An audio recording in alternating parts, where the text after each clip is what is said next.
एक बड़ी सुंदर कथा विनीत जी महाराज ने गाई।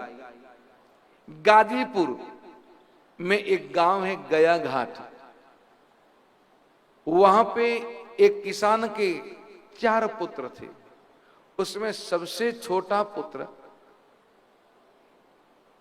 वो 1 नंबर का आलसी, आलसी पर खाए भी खूब। खाए कितना, थोड़ा बहुत नहीं, 2.5 सेर एक समय का। और जब ज्यादा खाएं तो जहां खाएं वहीं लुढ़क जाए महाराज, और क्या करें। और इसलिए उसका नाम रख दिया अढैया। क्या रखा? अढैया। नाम उसका अढैया रख दिया। और जब तक किसान पिता जीवित थे तब तो 2.5 सेर उसको समय पे मिलता रहता। लेकिन जैसे ही पिता संसार से विदा हुए, अब तो उस अढैया के ऊपर महाराज विपत्ति का पहाड़ ही गिर पड़ा। भाइयों ने कहा, भाई ऐसे पड़े पड़े खाओगे तो कोई नहीं खिलाएगा, या तो काम करो और नहीं तो घर से बाहर निकलो। अब काम तो उसे कुछ होता नहीं था, घर से निकाल दिया। घर से निकला, गांव से कुछ बाहर निकला तो नदी के किनारे एक अति सुंदर आश्रम। विचार करने लगा, कोई ऐसी जगह मिल जाए जहां बढ़िया खाने को मिल जाए और कोई कुछ कहे ना, भर पेट, बस और क्या चाहिए। वो विचार कर ही रहा था तो उसी समय कुछ संत अंदर से निकले। सभी बड़े हट्टे कट्टे संत होते ही, हट्टे कट्टे आराम से मौज से भजन करें और भोजन करें तो बड़े मस्त तंदुरुस्त। 3-4 संत निकले बाहर, घोटम घोट। थोड़ी देर से गुरुजी निकले तो गुरुजी वही की वही स्थिति। तो उसने जाके कहा, वो संत जिनका नाम था ज्ञानदास जी और उनके शिष्य का नाम विज्ञान दास, वेदांत के दोनों प्रखर ज्ञाता, श्रेष्ठ ज्ञाता। उसने अढैया ने जाके कहा कि महाराज आपके इतना चेला है, एक हमको भी चेला बना दो ना। संत ने कहा, तुम करोगे क्या? कहा, कुछ कर ही नहीं सकता तभी तो चेला बनने आया हूं, कर हर कुछ नहीं सकता। नहीं भाई, कुछ न कुछ तो करना पड़ेगा। एक काम करो, तुम गायों की देखभाल में रह सकते हो कि गायों का गोबर होबर हमसे नहीं उठेगा, साफ सफाई नहीं होगी। हाँ, गायें कहीं खड़ी रहेगी एक जगह, उनके ध्यान के लिए बैठे रहेंगे। संत जी ने कहा, ठीक है चलो यही कर देना। तो कहा, महाराज भोजन? संत ने कहा, भोजन की चिंता मत करो, भंडारा चलता है। तो कितने समय चलता है? संत ने कहा, 2 समय। उसने कहा, महाराज 2 समय से हमारा तो कुछ बनेगा ही नहीं। संत ने कहा, चल तुम 3 समय कर लेना। तो भरपेट, हाँ जितना खा सकते हो खाओ। उसने कहा, ये तो मौज बन गई, अपने तो क्या करना। अब वो रह गया। संत जी ने कहा कि भाई तुम आज से वैष्णव बन गए हो, इसलिए सुबह शाम पूजा आरती में आया करो और बाकी बढ़िया से भंडारे में प्रसाद पाओ और थोड़ा बहुत गैयों को देख लिया करो। अब उसके तो मौज बन गई। वो तो चाहता यही था, कोई घर में तो भोजन करता तो घर वाले 100 सुनाते थे, अब कोई न सुनाए, बढ़िया भंडारा खाएं, थोड़ी देर गायों में ध्यान रखें, दोपहर आकर फिर भंडारा खा लें, फिर इधर उधर घूमें, शाम को फिर भंडारा खा लें और फिर। पर उसे क्या पता कि मुसीबत यहां कौन सा पीछा छोड़ने वाली है, यही मुसीबत आएगी, उसको पता ही नहीं था। जैसे ही 10 दिन हुए और आज एकादशी, वो तो सुबह उठ के नहा धो के तैयार हो गया कि कलेवा मिल जाएगा। इधर उधर देखे तो आज तो चूल्हे शांत। उसने पूछा, क्या बात है, आज प्रसाद नहीं बन रहा है? तो रसोइया ने कहा, आज एकादशी है। मतलब क्या एकादशी है? आज हम वैष्णव हैं, चूल्हा वूल्हा नहीं जलेगा, आज कुछ भी नहीं। तो कुछ नहीं बनेगा? भंडारी में कुछ, सचमुच में कुछ नहीं बनेगा कि नहीं कुछ? तो फिर हम कि तुम क्या सभी की एकादशी, तुम भी वैष्णव एकादशी करो। वो दौड़ के गया, जाके कहा महंत जी से, गुरुदेव आज मंदिर में कुछ बन ही नहीं रहा।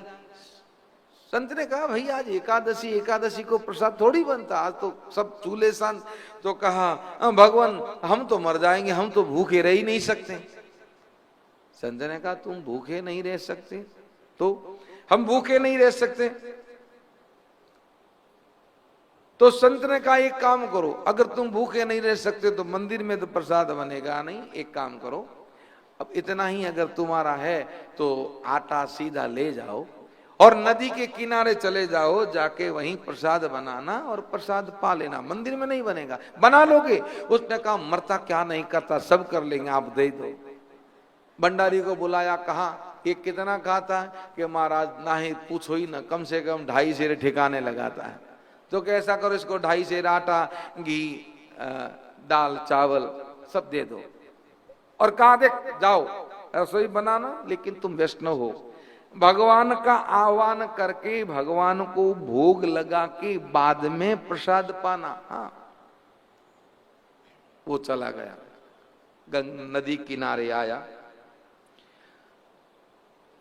जैसा बना आलू छोंके, दाल बनाई और आटा गूंद के जाडे जाड बड़े बड़े मोटे मोटे 8 टिकड़ बनाए। टिकड़ विकड़ बनाए, अब भूख से व्याकुल तो था ही। जैसे ही प्रसाद तैयार हुआ, याद आया अरे गुरुजी ने कहा था भगवान को भोग लगा के बाद में प्रसाद पाना। तो भगवान को बुलाने लगा कि राजा राम आइए, मेरे राम आइए, मेरे भोजन का भोग लगाइए।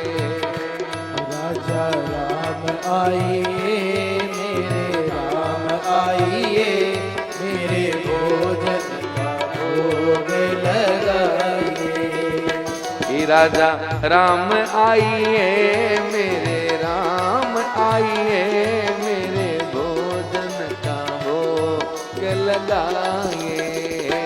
राजा राम आइए, मेरे राम आइए, मेरे भोजन का भोग लगाइए।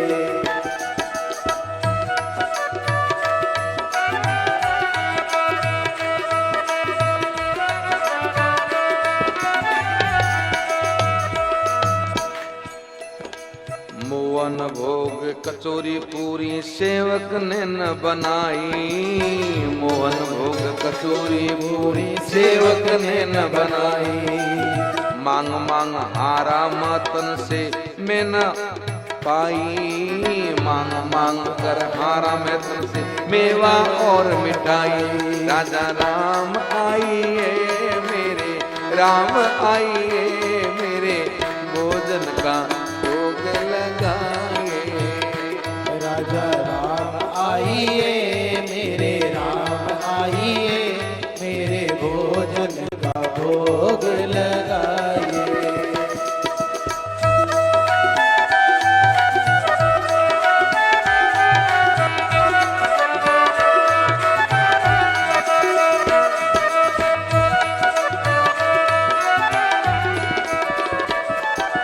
आचमनी अर्ध आरती या नहीं है मेहमानी। आचमनी अर्ध आरती या नहीं मेहमानी। रोकी सूखी पाओ प्रेम से पियो नदी का पानी। राजा राम आइए, मेरे राम आइए, मेरे भोजन का भोग लगाइए। राजा राम आइए, मेरे राम आइए, मेरे भोजन का भोग लगाइए।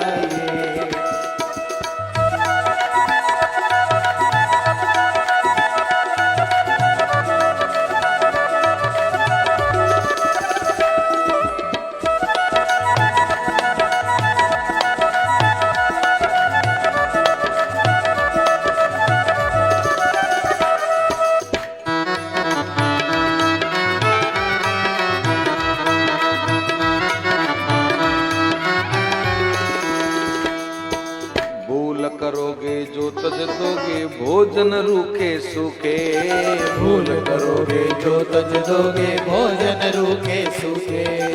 एकादशी आज मंदिर में बैठे रहोगे भूखे। राजा राम आइए, मेरे राम आइए, मेरे भोजन का भोग लगाइए। राजा राम आइए, मेरे राम आइए, मेरे भोजन का भोग लगाइए।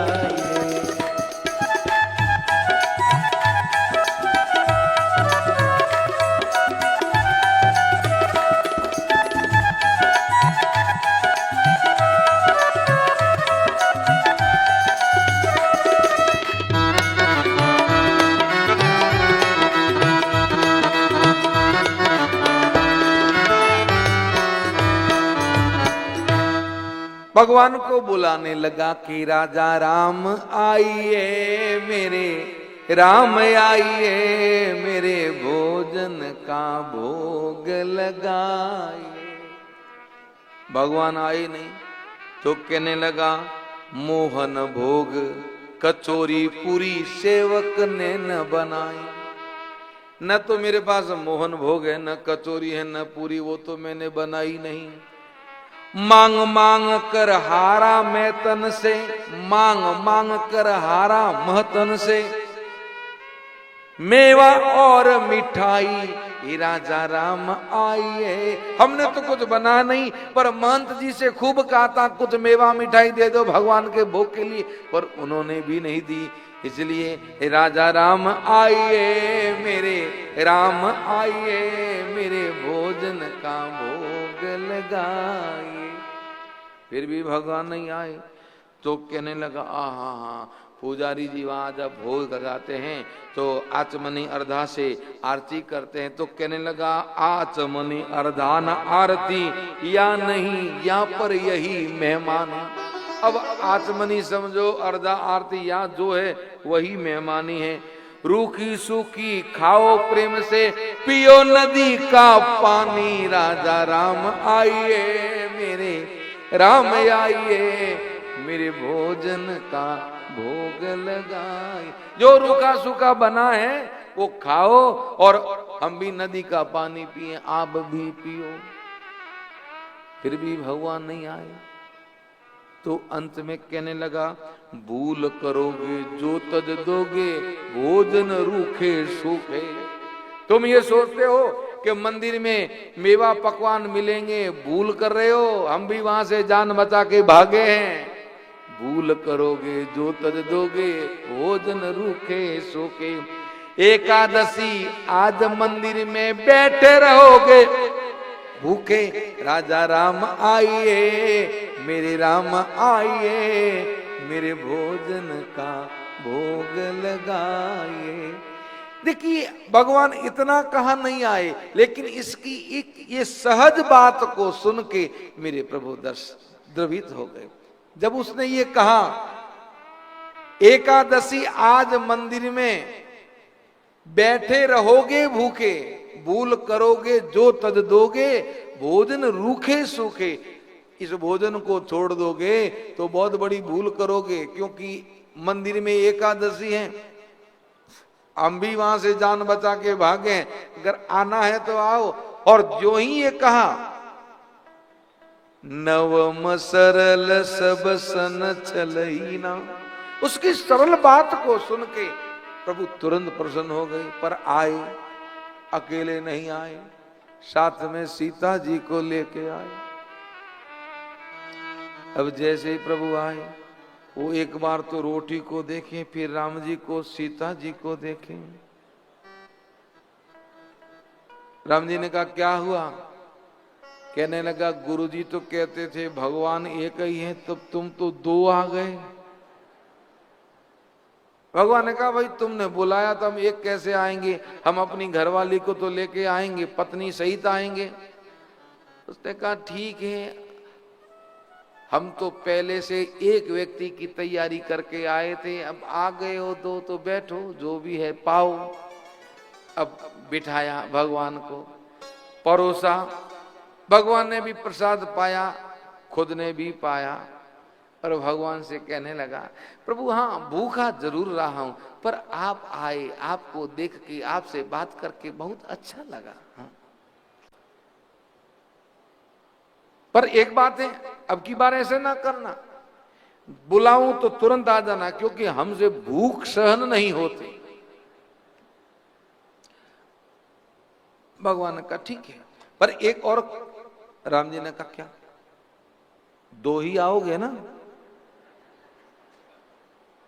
राम जी ने कहा होगा तो देखा जाएगा, तुम चिंता मत करो, हम आ जाएंगे। ठीक है। अब वो भी ऐसा भोला सीधा आदमी कि उसने आके न तो मंदिर में मंत जी गुरु जी से कहा, न किसी से कहा, लग गया अपने काम में। धीरे धीरे 15 दिन बीते, फिर आई एकादशी, आज फिर चोला चौका बंद। कहा क्यों, क्या बात है? भंडारी ने कहा पता नहीं एकादशी है। ओ मुसीबत आ गई। तो कहा ठीक है, सीधा देने का समय हुआ तो कहा एक काम कीजिए, 1 किलो 1 शेर सीधा बढ़ा के दो। भंडारी ने कहा क्यों? क्योंकि वहां भगवान एक नहीं 2 आते हैं, और इसलिए पिछली बार भी रोटी कम पड़ गई, तो 1 किलो सीधा बढ़ा के दो, और उस आटे के हिसाब से दाल चावल घी सब बढ़ा के दो। भंडारी ने जाके मन जी से कहा कि ये 1 किलो आटा बढ़ा के कहता है भगवान 2 आते हैं। मन जी ने कहा कहीं भूखा रहा होगा, दे दो कोई बात नहीं, 1 किलो बढ़ा के दे दो, क्या फर्क पड़ता, दे दो। अब 1 किलो बढ़ा के दिया, आया, रसोई बनाई। जैसे ही रसोई बनी, तैयार हुई, तैयार होते ही अब राजा राम नहीं कह रहा, क्या कह रहा कि सीताराम आइए मेरे राम आइए, मेरे भोजन का भोग लगाइए।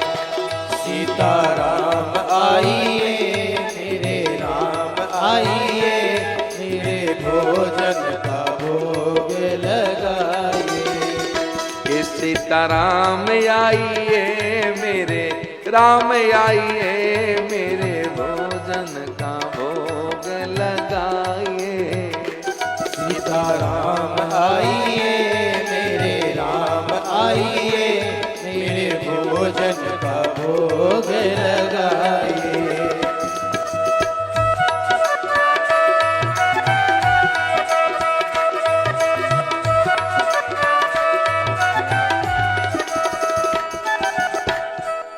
अब वो गाने लगा सीताराम आइए, राजा राम आइए, मेरे भोजन का भोग लगाइए। और जो ही गाया तो भगवान आए, पर सीताराम 2 नहीं आए, साथ में लखन जी को लेके आए। जैसे ही 3 आए, अब वो फिर रोटी को देखे, फिर उनको देखे। भगवान से कहा ये कौन है? भगवान ने कहा हमारे भाई। अच्छा, आपके सचमुच के भाई हैं? भगवान ने कहा लगता तो नहीं है, न शक्ल से न स्वभाव से। कैसे भाई? लखन जी मन में सोचने लगे भगवान ही कहां ले आए थे। भगवान ने कहा शक्ल से स्वभाव से नहीं, पर हम कह रहे हैं हमारे भाई हैं। अच्छा, तो इनको क्यों लाए? भगवान ने कहा हम आ रहे थे तो इनको भी ले आए। तो कहने लगा हमने ठाकुर जी का ठेका ले रखा, कोई ठाकुर जी के खानदान का थोड़ी ले रखा, सभी को ले आओगे, भाई ले आए।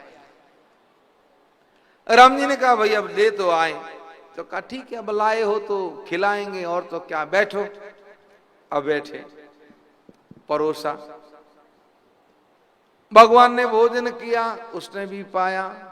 फिर भगवान को कहने लगा प्रभु भूखा तो आज भी रहा, लेकिन भूखा भले रहा, आप आते हो, आपको देखता हूं, आपसे बात करता हूं तो अच्छा बहुत लगता है। लेकिन एक बात जान, अब की बार कितने आओगे पहले से कह दो।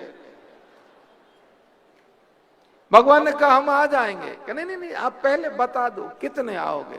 भगवान ने कहा तुम निश्चिंत रहो। ठीक है, भगवान गए। मैंने कहा इतना आदमी सरल कि फिर भी गया घर मंदिर, लेकिन जाके नहीं कहा कि ऐसी घटना घटी। दिन बीते, वापस एकादशी आई। भंडारी को कहा कि सामान दो, सामग्री बढ़ा के दो, 1 सेर और आटा बढ़ाओ।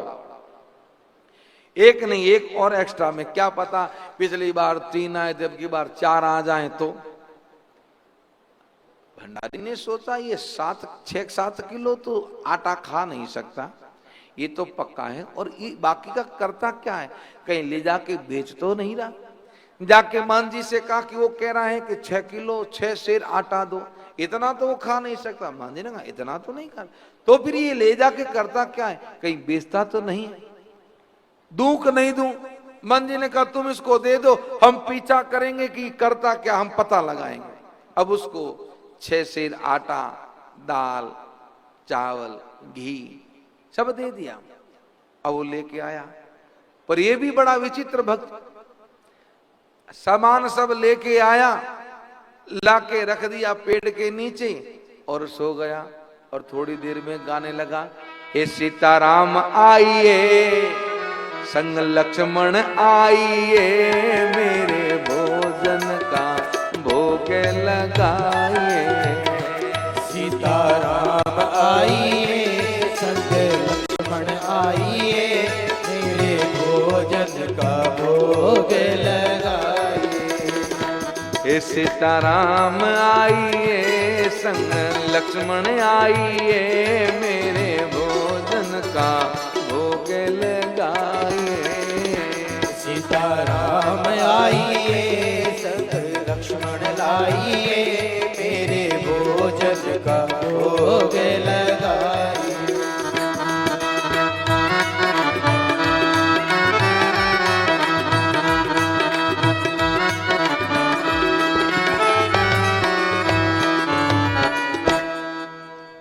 गाने लगा, राजा राम आइए, सीताराम आइए, संग लक्ष्मण आइए, मेरे भोजन का भोग लगाइए। जैसे ही बुलाया तो देखा राम जी, लखन जी, सीता जी, भरत जी, शत्रुघ्न जी और हनुमान जी, पूरा राम परिवार। वो बैठा, भगवान आए तो कहा क्या हुआ, प्रसाद। उसने कहा प्रसाद बनाया ही नहीं। भगवान ने कहा बनाया नहीं तो हमको काहे को बुलाया। हमने बनाया नहीं, इसलिए नहीं बनाया कि पहले बुला के देखें तो सही कितने आते हैं। भगवान ने कहा लो अब आ गए। उसने कहा अब आ गए तो क्या हम काहे को बनाए। भगवान ने कहा क्यों, क्योंकि हमें पता है इतने आए हो तो हमें तो मिलेगा नहीं कुछ। अब जब कुछ मिलेगा ही नहीं तो बनाए काहे को। ये रहा सामान, बनाओ और पाओ।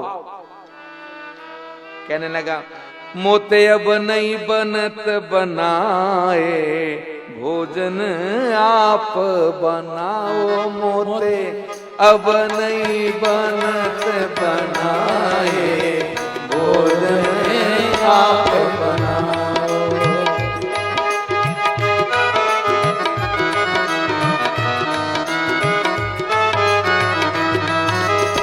अपने बहुत दिवस संग पाए, अपने बहुत दिवस संग पाए।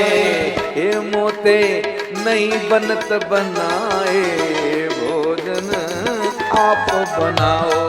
मोते नहीं बनत बनाए, भोजन आप बनाओ। मोते अब नहीं बनत बनाए, भोजन आप बनाओ। अब नहीं बनत बनाए, भोजन आप बनाओ। मोते अब नहीं बनत बनाए, भोजन आप बनाओ। मोते अब नहीं बनत बनाए, भोजन आप बनाओ। नेवत आप अकेल प्रथम ही, नेवते आप अकेले प्रथम ही।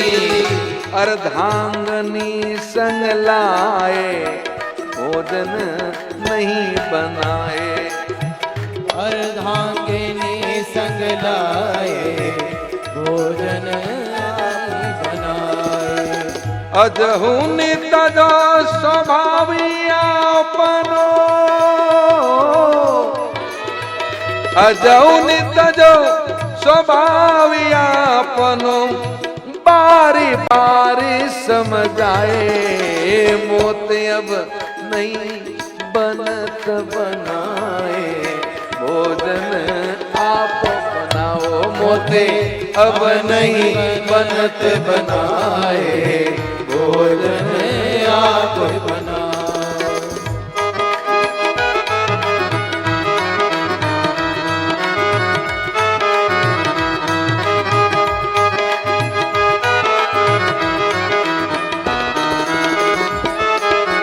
कहने लगा सबसे पहले आप अकेले को निमंत्रण दिया था, लेकिन आपने क्या किया, अपनी अर्धांगिनी को संग में ले आए। फिर भी हमने कहा चलो कोई बात नहीं, आपने अपने स्वभाव को त्यागा ही नहीं। अजहु न तजो स्वभाव आपनो, बार बार समझाए, बार बार आपको समझाया, फिर भी आपने अपने स्वभाव को नहीं छोड़ा। और तो और लाजन लगी विनीत आन तुम, लाजन लगी विनीत आन तो, ले परिवार सिधाए, हाँ ले परिवार सिधाए। नर नारिनी को कौन कहता है, नर नारी को कौन कहते हैं, कि बानर हूँ संग लाए, मोते अब बनत नहीं बनाए, भोजन मोते अब नहीं बनत बनाए, भोजन आप बनाओ।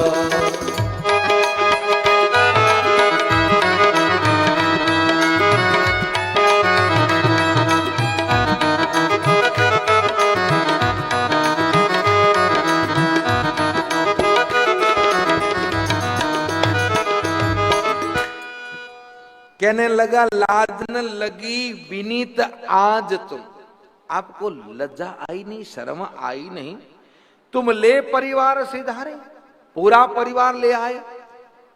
हमने एक ठाकुर जी का ठेका ले रखा, कोई ठाकुर जी के खानदान का तो ले नहीं रखा जो पूरे खानदान को ले आए। अरे और तो और छोड़िए, नर नारिन की बात कहें क्या, एक बानर हूं संग लाए, वानर को भी ले आए।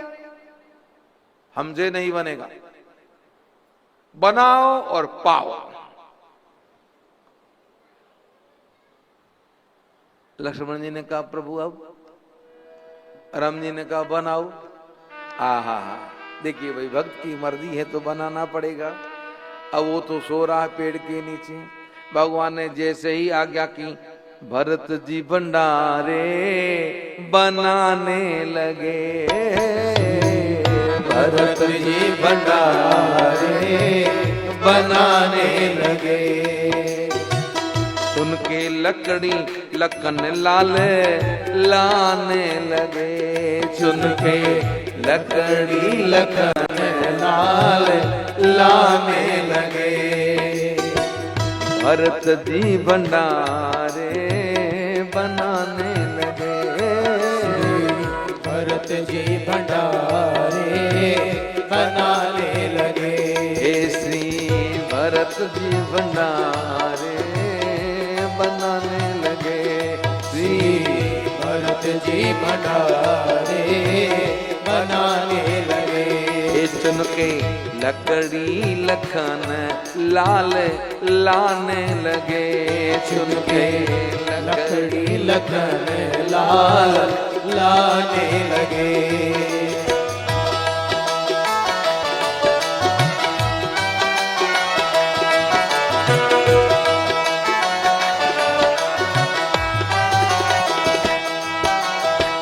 झारते चौका आगे चले पूंछ से, हनुमान जी पूंछ से चौके को साफ करें। झारते चौका आगे पूंछ से, पीछे हाथों से पोता लगाने लगे, पीछे हाथों से पोछा लगाने लगे। श्री भरत जी भंडारे बनाने लगे। हे श्री भरत जी भंडारे बनाने लगे।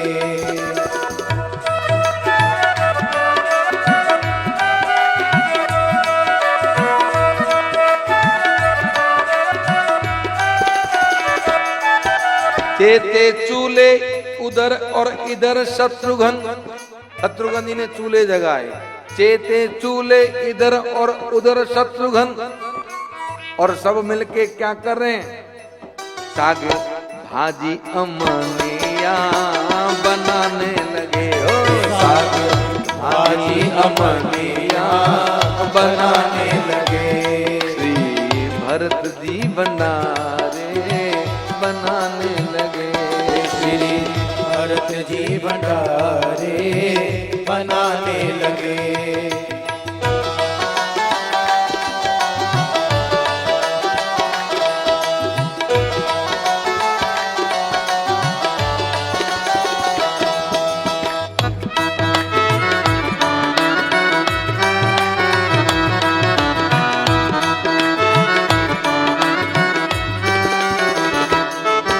जो ही जानकी जी चूल्हे के पास आके रसोई बनाने को बैठी, विनीत जी ने कहा, पाके संकेत शक्ति का जत्थे वहां। जो ही जानकी का संकेत पाया तो जत्थे के जत्थे किसके?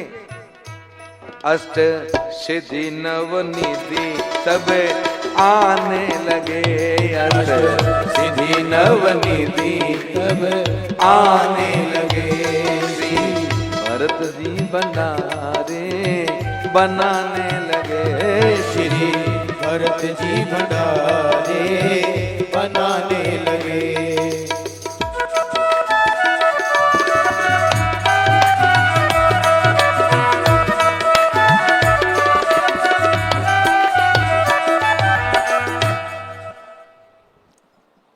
अब जो ही भोजन बन रहा है, पर वो भक्त कैसा आंख बंद करके बैठा। भगवान ने कहा, आंख बंद करके क्यों बैठे हो? हम बना रहे हैं, अब तो आंख खोल दो। उसने कहा, खोल के क्या करें? क्यों? क्योंकि हमको कुछ मिलना ही नहीं, तो फिर देख के काहे को दुखी हो, देखना ही नहीं। पर फिर भी भगवान ने कहा, थोड़ा देख तो लो। तो जैसे ही आंख खोली और सीता जी को भोजन बनाते देखा, तो बड़े बड़े सिद्ध महात्मा योगी कह रहे, माँ हमको भी, माँ हमको भी, माँ हमको भी प्रसाद। वो सोचने लगा, थोड़ा बहुत बच जाता, पर अभी ये बचने देंगे नहीं। बैठा चुपचाप। गुरुजी पीछा करते हुए आए, देखा वो क्या करता है। ये बैठा पेड़ के नीचे, सामान एक तरफ रखा हुआ। आगे का क्या कर रहे हो? गुरुजी ने कहा, क्या कर रहे हो? आंख खोली। गुरुजी आप क्या यहाँ क्या कर रहे हो? क्या कर रहे हो? चुपचाप बैठे हूं। आपने हमारे पीछे इतने भगवान लगा दिए। आपने तो कहा था एक भगवान आता, देखो एक भगवान नहीं, भगवानों का देखो ये पूरा का पूरा खानदान आ गया यहाँ पे। तो कहा, कौन भगवान, कैसे भगवान? उसने कहा, ये देखो सभी तो खड़े हैं ये, और ये देखो भोजन बना रहे। संत ने कहा, कहां भोजन बना रहे? सामान तो सब यहां पड़ा। उसने कहा, सामान पड़ा है लेकिन भोजन बन रहा है, हमको तो नहीं दिख रहा। तो उसने कहा, ये तो और मुसीबत, ये गुरुजी के हमको दिखे न, ये हमको ये दिखे। तो भगवान से कहा कि आप हमारे गुरुजी को क्यों नहीं दिखते? हमारे गुरुजी तो बहुत बड़े संत हैं, बड़े भजनानंदी, बड़े ज्ञानी हैं। तो भगवान ने कहा, इसलिए हम आपके गुरुजी को नहीं दिखते। उसने कहा, ऐसा मत करो, आप हमारे गुरुजी को दिखो, नहीं तो गुरुजी कहेंगे हम झूठ बोल रहे हैं। भगवान ने कहा, हम आपके गुरुजी को नहीं दिखे, तो हमको क्यों दिख रहे हो? तो भगवान ने कहा, तुम बहुत सरल हो, तुम्हारे गुरुजी सरल नहीं है। ज्ञान प्राप्त कर लिया, विद्वत्ता को उन्होंने पा लिया, लेकिन वो अभी सरल नहीं हुए। तो उसने कहा गुरुजी से, गुरुजी भगवान कह रहे हम तुमको नहीं दिखेंगे। तो कहा, क्यों नहीं दिखेंगे? तो उसने कहा, भगवान कह रहे हैं कि तुम्हारे गुरुजी सरल नहीं है, इसलिए हम नहीं देखेंगे। जैसे कहा, संत रो पड़े, गिरे, और भगवान ने उनको भी दर्शन दिया। कहने का तात्पर्य यह है कि हमें सरल होना मुश्किल है। अगर हम सरल हो जाएं तो परमात्मा का पाना इतना मुश्किल नहीं है जितना सरल होना मुश्किल है। और सरल व्यक्ति कब हो सकता है कि प्रारंभ में प्रथम से लेके नवम तक, क्योंकि जब जो जीवन में आ चुकी बातें उससे एकदम से सरल होना मुश्किल है। तो सबसे पहले हम कथा को श्रवण करें, संत का संग करें, तो धीरे धीरे जीवन में उस स्थिति पे आप आएंगे, तब आपका जीवन बिल्कुल सरल हो जाएगा। सरल होना ही यही बात है कि सब में ईश्वर को देखना और ईश्वर से अधिक सबको मानना। ध्यान रखें।